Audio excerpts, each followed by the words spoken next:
Ask you, you can't see me, but we're on the split screen and you're a little lower than me. So if you can tilt your screen or lean forward, there you go. Now we're looking good. Yeah. Now we're looking good. Before it's like, okay. I don't, with the political climate, the way that it can be these days, I don't want, as an American, I did not want to give the impression that I'm, necessarily higher or lower than anybody else. We are all just, one world here. So, hey, everybody on Facebook Live, we are with Ergin Özdemir. He is calling us all the way from the future. It's tomorrow already. It's like midnight or beyond, and he is staying up late. We're going to talk about his TEDx talk. So it was TEDx Gutenberg. Am I saying that correctly? Gothenburg. Yeah, TEDx Göteborg is the Swedish pronunciation, is the city. Gothenburg is the city. Gothenburg. I think I have a friend from Gothenburg. Oh, there you go. Yeah, I think I do, but I'm not going to put that on the line because I think it was Gothenburg. Yeah. You should be lucky to have a friend in Gothenburg. Yeah. Well, he was a great guy. He was doing some work here down the street from me, and I had met him at a very kind of expensive business retreat in the Caribbean, and found out he was going to, down there for 4 days. I meet somebody and say, "Oh, I'm just going to be right down the street from you for my business trip, and I'm bringing the family with me," and it was really cool. So anyway. How cool is that? So, all right. So all right. And for everybody on Facebook Live right now, if you have any questions for Ergin, feel free to type it in. I can't acknowledge it once we go live on the recorder because we're recording this for the podcast episode. But if you're even watching this after we recorded it, you can still type it in, and Ergin's here. And that's part of the reason I do this. I get a bunch of free Q&A with my guests and for Talk Universe out there. So we have done the bio. We've done the audio levels. Ergin is pretty laid-back guy, so I think he just and it's pretty late for him, so I think we're going to jump in. If you don't have any other questions for me, we're going to just jump in and do this thing. No, all right. Let's do it. Yeah. Very good. All right, well, we are live in 3, 2. We are live with Ergin Özdemir. Ergin, are you ready to talk? Yeah, I am. I've been ready to talk for some time now. Ergin Özdemir is a social entrepreneur, diversity advocate, and one of Sweden's foremost public speakers. His approach to increasing diversity literacy is two-pronged. By working with leaders, employers, and institutions, Ergin increases their diversity IQ so they can build, preserve, and harness the power of diverse teams. Ergin Özdemir, welcome to the talk. Thank you. Thank you. Your TEDx Gothenburg talk is called Tuning Into the Hidden Superpowers Around Us. It's a talk that you've learned that's very personal to you, so please summarize and take us behind that talk. I have 3 beautiful kids, and one of them has autism, diagnosed with autism. Håkan, my son, and he is my teacher. He is my guru. He is the one I turn to when there are things to talk about. And basically, his autism changed me as a person, and that's what I share in my talk. How I realized that because I used to be the guy who had all the answers in the world. I used to be the guy thought everything was a black or white. It was right or wrong. But then you realize suddenly when you're in a situation where there are no answers, you basically have to dig deep within yourself, but also get some knowledge to find the answers. So that was the talk all about, and that changed me totally. What are some of the superpowers that you see in your son, Ergin? My son is, one of the things that I love about him, he senses directly if I'm in imbalance or not. So when I come into his presence, if I'm not in balance, he just, puts up his hand, is like, listen, Dad, my son, he doesn't talk. You're not in balance, go away, take a walk, whatever you need to do, but come back when you're ready. So it's like as if he has his nerves outside his body. He senses it instantly. If I'm in balance or not, he knows that. That is a superpower. Exactly, it is. That is absolutely a superpower. And so one of the things actually I did, because I changed this, helped me to change from behavior, because I used to be this IT guy. I'm an IT entrepreneur. So every day I come from home, just before I enter the house, I turn on my cell phone. I still do, because I need to be present not only physically but also mentally. So I turn my cell phone off. I mean, after 20-something years. So which is, it's like, it's a good habit to have for me. Mm. Yeah, one of the things that he taught me. So he's my guru, he's my teacher.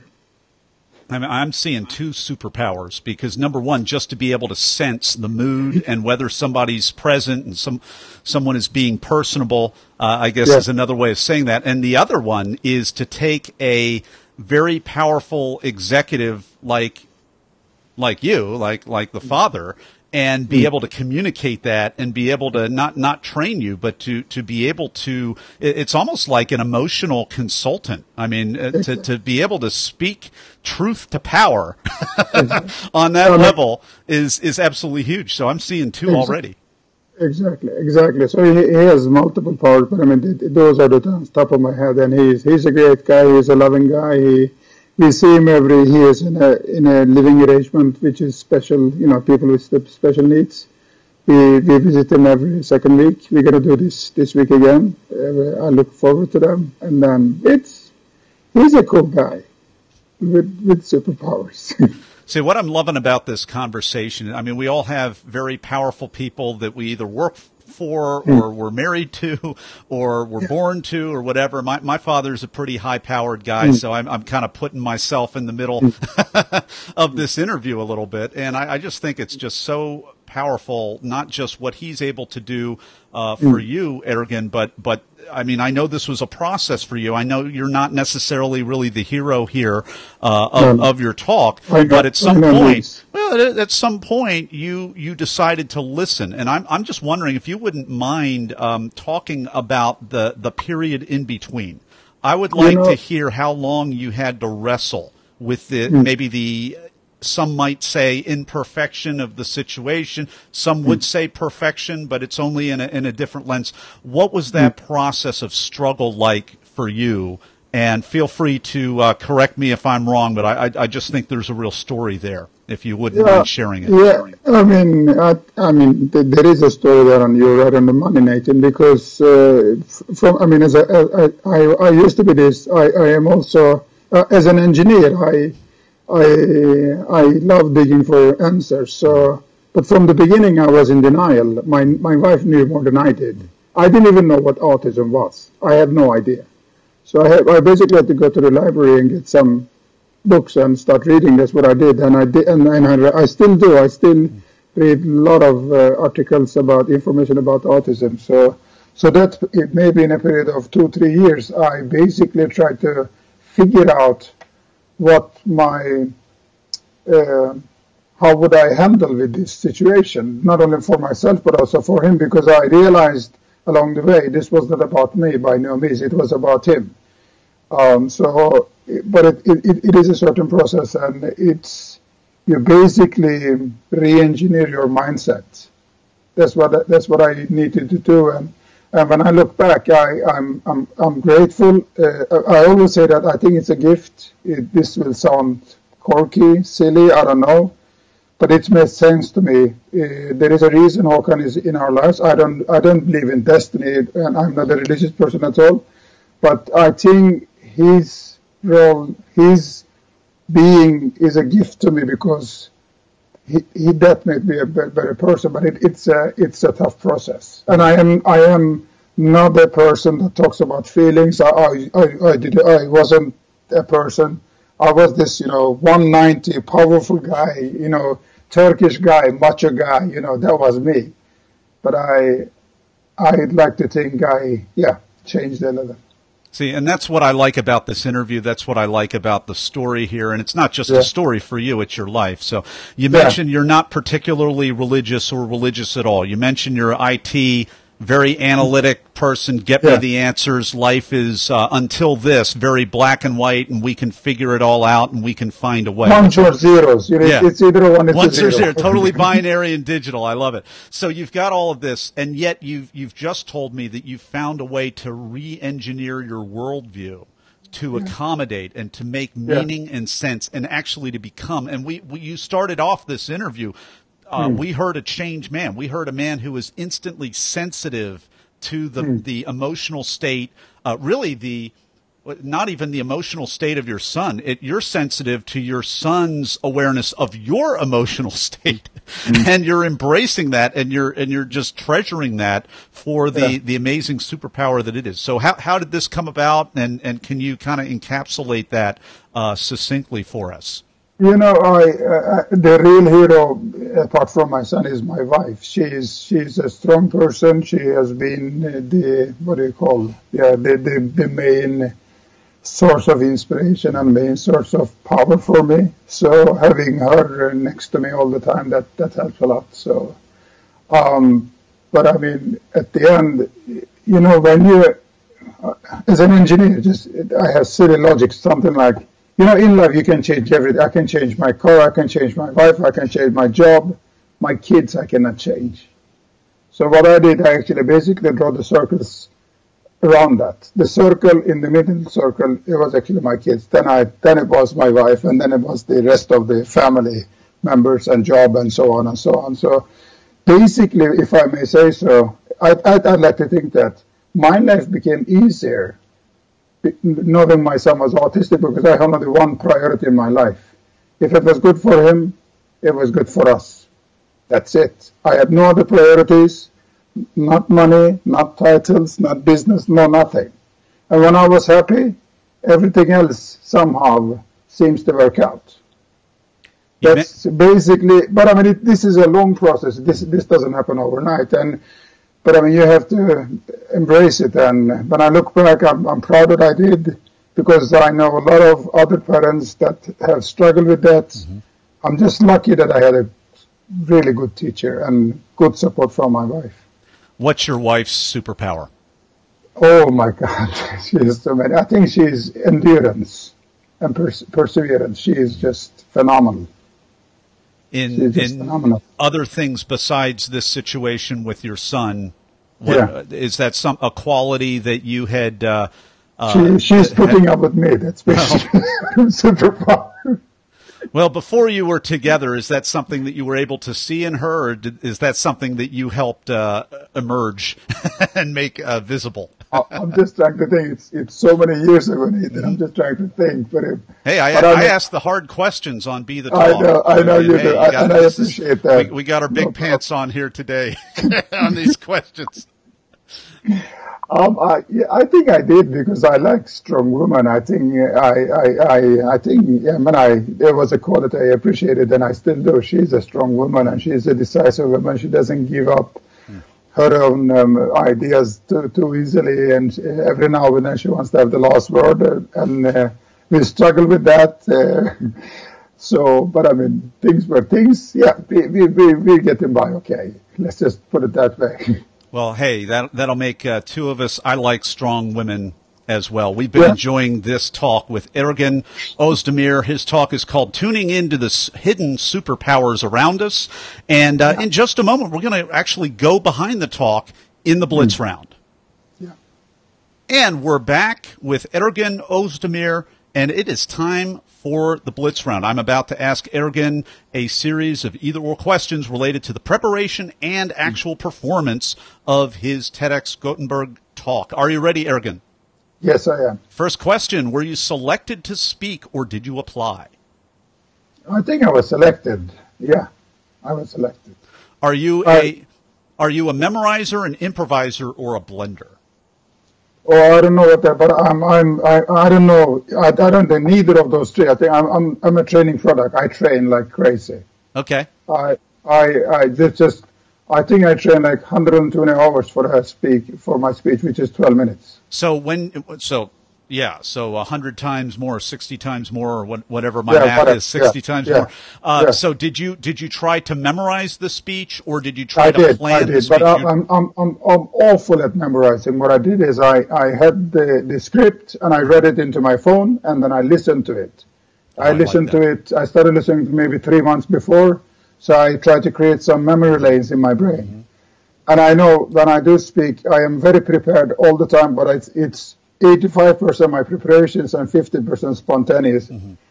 There is no speech that I give that are two or not the same. It's because it depends on the public and my own mood and stuff like that. So very important speech, very personal talk. Did you have nerves, or were you in the zone, or neither, or both? Being prepared calmed my nerves. I mean, nervous in a good way. I wasn't nervous, I was nervous in a good way. I felt prepared. I was ready. I was almost, too charged. So, but I mean, I was ready. Ergin, what's a tip, a technique, or a tool that actually helped you prepare?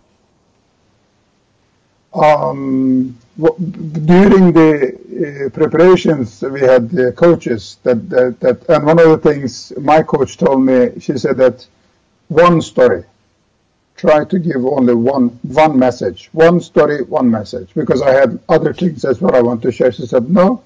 So I think that's the key. If you're going to do a TEDx ever, one story, one message, and stick to it. Well, that's harping in on my next question, which is the cut for time question, because you have to cut out stuff. What was the most painful story or anything else that you had to cut out because you didn't have enough time? I thought I had a kind of funny story about me coming to Sweden and stuff like that, but I mean it wasn't part of the story, so that's it didn't belong there. But at that time it felt like I thought it was going to be valuable. But at the end, I had to admit, it's kind of hard to admit they were right and I was wrong. It's hard to admit. It's always hard to admit. Oh, my gosh. All right. Well, hey, it's a performance. So what was the most unexpected, strange, or just plain weird thing that happened during or right before your talk? Listen, this never happened to me, neither before or after. I think it may be 9 minutes into my speech. Did you ever have, Nathan, yourself, I'm going to ask you an out-of-body experience? It was as if I was looking at myself from the top of the seat and looking at myself and telling myself, okay, you're doing okay. And you almost, nailed it. So make sure that the finish is, you're going to nail it. So you're doing okay. Just calm down and, make sure to take your pauses. I was like coaching myself from the top. I could basically see myself. It never happened to me, neither before nor after. That was strange. I don't know why. For sure. We've been enjoying this conversation with Ergin Özdemir, and his talk is called Tuning into the Hidden Superpowers Around Us. You can find out more about Ergin. Just go to his website, and he is a real high-powered IT guy. Get this domain, ergin.se, which is the Sweden suffix right there, ERGIN.SE. That is his website. We will have a link to that website where you can connect with Ergin. We will have a link to his TEDx talk if you don't want to type that into YouTube. And in a moment, we're going to be right back with Ergin Özdemir for the final word of advice for you, Talk Universe. And we are back with the final word of advice with Ergin Özdemir. Okay. One of the things, actually today, Nathan, I get the response that I'm going to do a speech, TEDx speech in the States in September, by the end of September. So one of the things that I was thinking of is, as a speaker, the speech is not, the people that are coming to, the audience are not coming there, they're there to listen to themselves, not to you. They listen to you, but through your stories, they're listening to themselves and trying to figure out their life choices and their lives and their relatives and their lessons. So I think not only saying being humble, but being humble is one of the most crucial things as a speaker. It's always about the audience. and also, of course, the producer. But I mean, at the end, it's never about you. Saying that, being courageous and being transparent and being almost nude. I'm saying nude in the sense that you are, showing everything you have. It is powerful, and dare to be quiet, because silence is the most powerful tool any speaker do have. And I struggle with that. I train myself to that. So dare to be open, transparent, and silent. ErginOzdemir, thank you so much for coming on the talk today, late at night, and sharing your wisdom with Talk Universe. Thank you. Thank you so much. It was nice meeting you, Nathan, and I hope I'll see you soon physically also. And that's a wrap. It goes by fast. Yeah, there you go. Yeah, I hope you're happy. Oh, loved it. That may have been our best interview of the day. Oh my God! Really in the zone for that, and man, it's awesome. My college neighbor in the dormitory from 20 years ago, Rich McBain, said, "You can't see this, but you'll see this on the Facebook." He says, "Thank you, Nathan and Ergin, for yet another dose of inspiration." Thank you, Rich. Thanks for popping in all day long, Rich, man.